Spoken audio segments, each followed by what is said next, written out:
The ability of police administrators in winning the support for departmental programs from people within the department as well as the citizen is called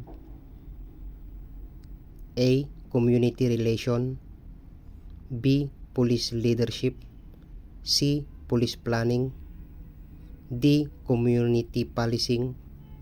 Answer B. Police leadership. The extent to which an authority is concentrated or dispersed is called A. Unity of direction, B. Centralization, C. Scalar chain, D. Unity of command. Answer B. Centralization. The principle of organization suggesting that communication should ordinarily go upward and downward through established channels in the hierarchy is A. Chain of command, B. Unity of command, C. Span of control, D. Delegation of authority. Answer A. Chain of command.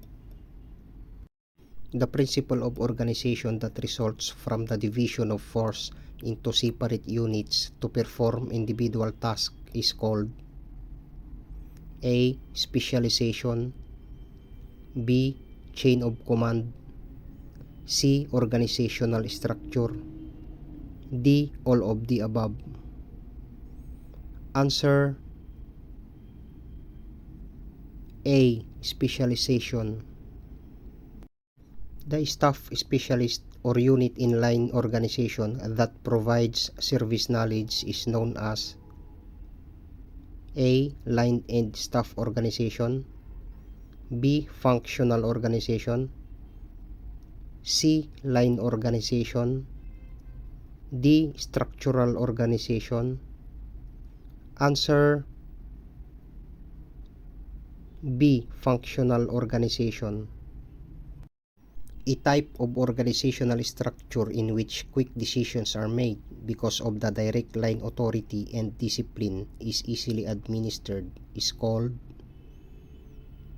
A. Line and staff organization, B. Functional organization, C. Line organization, D. Functional and staff organization. Answer C. Line organization. The placement of subordinates into the position for which their capabilities best fit them is referred to as A. Staffing, B. Organizing, C. Directing, D. Planning. Answer A. Staffing. A theory underlying the system of our criminal law, of which Rafael Garofalo and Enrico Ferri, including Cesare Lombroso, were the greatest exponents, that crime is considered as essentially a social and natural phenomenon. A. Juristic or classical theory, B. Positivist or realistic theory, C. Punitive theory, D.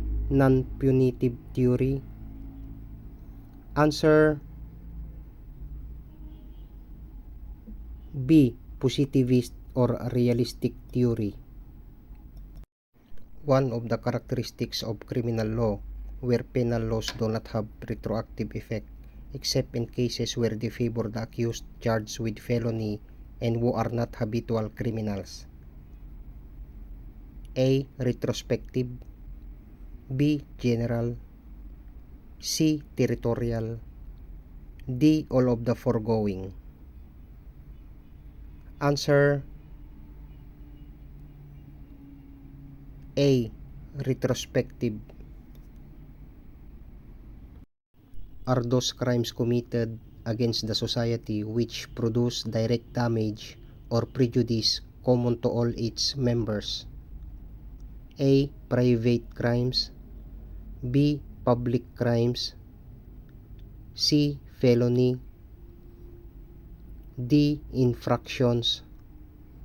Answer B. Public crimes.